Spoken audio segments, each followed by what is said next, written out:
제가 한번 다이어트를 도전해 본 적이 있는데요. 한 번이 아니죠. 여러 번 다이어트를 도전해 본 적이 있는데 제대로 성공했던 경험이 한 번 있습니다. 그 다이어트의 성공 비법은 끝이 있다는 겁니다. 무슨 말이냐면요. 한약을 먹으면서 했던 다이어트인데요. 이 한약을 먹으면서 하는 다이어트도 역시나 음식을 먹지 않거나 줄여야 되는 건 똑같기 때문에 고난이 있습니다. 매우 고통스럽습니다. 먹고 싶은 것을 안 먹고 참는다는 괴로움을 이겨내보려고 야식을 먹던 습관을 거슬려서 밤에 먹지도 못하는 먹방을 보면서 버텼던 그런 시간들이 있습니다. 그런데 이 다이어트를 어떻게 성공했느냐? 이 다이어트의 고난을 이겨낸 비밀은 바로 한약에 있었습니다. 이 다이어트 약을 먹으면서 같이 했던 시간인데요. 한약의 고난의 비밀이 있다. 무엇이냐면 끝이 있는 다이어트였다는 것입니다. 눈에 보이는 마감 기한이 있습니다. 처음에는 이 약통을 딱 받으면 약통이 엄청 무겁습니다. 약이 가득해요. 그런데 고난을 참으면서 하루가 지나고 또 어떨 결에 이틀이 지나고 시간이 거듭할수록 눈에 무엇이 보일까요? 끝이 보입니다. 약이 줄어드는 게 보여요. 오늘도 배고픔을 참았더니 이제 10번만 더 약을 먹으면 되네. 또 배고픔을 참아봤더니 이제 5번만, 3번만. 드디어 마지막 약이다. 하나가 남았다 하면서 그 끝을 알고 이 괴로움을 기다려갔던, 지나갔던 다이어트는 대성공이었습니다. 살이 쑥 빠졌던 경험을 했습니다. 그렇지만 물론 그 이후로 몸무게는 고무줄처럼 다시 회복이 되었고, 회복된 몸무게를 다시 줄이고자 노력했던 다이어트는 끝이 없는 다이어트였기 때문에 어느 것도 성공하지 못했던 그런 경험이 있었습니다. 오늘 본문도 우리에게 그 사실을 알려주십니다. 우리 삶에는 탄식이 있습니다. 피조물도 탄식하며 우리도 탄식합니다. 괴롭습니다. 고난이 없는 삶이 정상이라고 말씀하시지는 않습니다. 그런데 23절 말씀에서는 그 탄식으로 우리 삶이 끝나지 않고 우리는 탄식하면서도 우리 몸의 구속을 기다리고 있다고 말씀하십니다. 이것은 결코 현재 삶을 대충 눈 감고 대충 어떻게 버텨보자, 지나가보자, 그냥 내려놓자 하고 살아가면 된다는 말씀이 아닙니다. 일단 현재의 삶은 괴로울 수 있습니다. 그런데 이 괴로움이 끝나는 날이 있다는 것입니다. 원래 우리는 이 괴로움의 끝을 맛볼 수 없는 존재들인데 영원히 사망의 고통 가운데 던져진 자들인데 그리스도께서 그 삶의 고통으로 들어오셔서 이 괴로움을 끝내주셨습니다. 이처럼 무엇인가를 기다리는 일에 있어서 더군다나 그 기다려야 되는 시간이 괴로움 중에 있다면 끝을 알고 있는 것과 끝이 없다는 것은 차원이 다릅니다. 끝이 있는 기다림은 견디어낼 수 있게 합니다. 그리고 이 기다림은 소망으로 우리 삶에 발현되어집니다. 끝이 있는 자리는 우리를 기다리게 하고 기다리는 시간의 끝을 바라는 것은 우리에게 소망이 됩니다. 이 시간만 지나면, 이 괴로움만 버티면 나는 영원히 이곳에서 사는 게 아니라 나에게는 쉼이 있을 것이야. 이러한 소망은 우리에게 지금 이 괴로움을, 오늘을 살아가게 하는 힘을 줍니다. 우리가 인생에서 고난을 견디어내는 소망이 바로 참 소망입니다. 이는 어떠한 정신력으로 만들어진 허구, 그런 이제 견딜 수 있는 무언가를 만들어낸 허구가 아닙니다. 우리가 지금 살게 하는 소망은 참 소망입니다. 다른 목표를 갖고 쟁취해 나가야 할 과제도 아니고 어떠한 싸움을 싸워가야 하는 목표도 아니고 하나님께서 그 아들을 통해 확실하게 이루어 주신 소망입니다. 그리고 그 진정한 소망을, 진짜 소망을, 참 소망을 우리 삶에 주셨습니다. 소망은 당연히 안 보입니다. 오늘 본문에서도 그렇게 말씀하여 주십니다. 보이는 소망이 소망이 아니니 보이는 것을 누가 바라리요? 여러분이 사는 동안에도 도대체 소망이란 게 있을까? 하는 그러한 시간들이 있을 수도 있습니다. 하나님은 계신 걸까? 하나님이 살아계실까? 나는 제대로 살고 있는 걸까?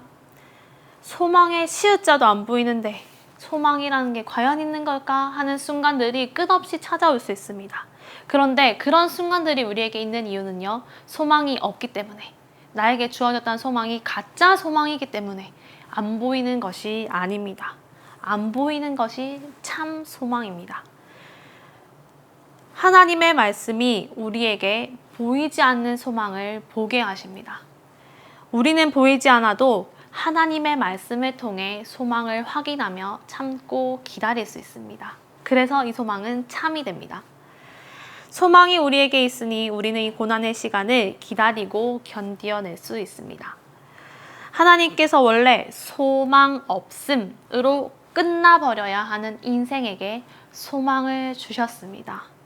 이것이 우리 고난의 진짜 비밀이요, 그리스도의 복음입니다. 하나님의 자비와 은혜와 사랑입니다. 말씀을 한 군데 읽겠습니다. 고린도전서 15장 19절에서 20절 말씀입니다. 만일 그리스도 안에서 우리의 바라는 것이 다만 이 생뿐이면 모든 사람 가운데 우리가 더욱 불쌍한 자리라. 그러나 이제 그리스도께서 죽은 자 가운데서 다시 살아 잠자는 자들의 첫 열매가 되셨도다. 이것이 우리에게 주어진 소망입니다. 우리는 우리의 죄의 자리에 머물러 주저앉을 자들이 아닙니다. 뒤로 물러가 후퇴할 자들도 아닙니다. 하나님은 그렇게 우리를 내버려 두시지 않으십니다. 그리스도께서 영원한 사망의 고통을 대신 지셔서 모든 것을 끝내셨습니다. 우리에게 주어진 소망은 이제 영원한 생명의 기쁨입니다. 그곳에는 눈물이 없습니다.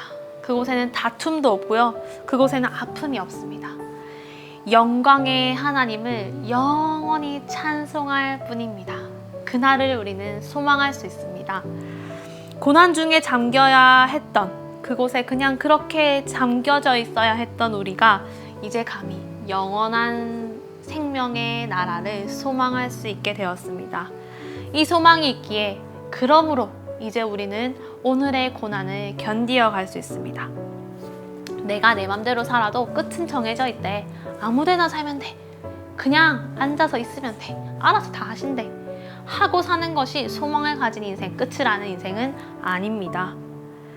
그리스도 예수님께서, 하나님의 아들께서 나를 대신하여 당하신 고난으로 우리에게 주어진 소망은 오히려 그렇기 때문에, 그 끝이 확실하기 때문에 더욱 오늘을 열심히 살게 합니다. 나의 열심으로 끝을 바꿔보겠다, 더 좋은 끝을 만들어 보겠다 하는 열심이 아니라요, 이 고난을 견디게 하는 소망은 우리의 삶을 열렬히 살아가게 합니다. 소망이 있기에 우리는 무기력하지 않습니다. 지금은 모르겠고 빨리 끝나기만 해라 하고 조급하게 서두르지도 않습니다. 오히려 소중하게 하루하루를 꾸역꾸역 살아갑니다. 고난의 위협에 굽히지 않는 굳건한 믿음을 갖고 살아갑니다. 소망은 우리를 이렇게 눈물 중에 견디게 하십니다. 소망은 우리를 이렇게 아픔 중에 견디어내게 하십니다. 그리스도께서 우리에게 주신 소망에 기대서 눈물도 견디게, 아픔도 견디게, 이 꼬여버린 모든 골칫덩어리도 견디게 하시는 그 소망에 기대어 오늘 하루도 또 주어지는 삶도 우리가 살아갈 수 있는 믿음이 우리 삶에 가득하기를 바랍니다. 우리 말씀을 기억하면서 함께 기도하겠습니다. 하나님께서 우리 삶에 소망을 주셨습니다. 원래 소망 없음으로 끝나버려야 했던 인생인데, 영원한 고난이 잠시도 쉼없이 우리 삶에 들끓어야 했던 인생인데, 그리스도께서 그 고난 중에 들어오심으로 말미암아서 이 고난을 그치시고 잠깐의 고난으로 변화시키시며, 잠깐 당하는 고난조차도 하나님의 복음을 배우는 비밀이 되게 하셨습니다. 우리 삶이 그렇게 반전된 것을 이 말씀을 통해 기도 중에 깨닫게 하시고, 지금 당하는 고난 중에 내가 복음의 비밀을 발견하게 하시며, 이 고난을 견디어가고 지내어갈 수 있는 보이지 않는 소망이 내 삶에 확실하게 드러내어 그것을 굳건히 신뢰하며 기다려가며 참아갈 수 있도록 그 힘이 우리에게 주어지기를 함께 기도하겠습니다.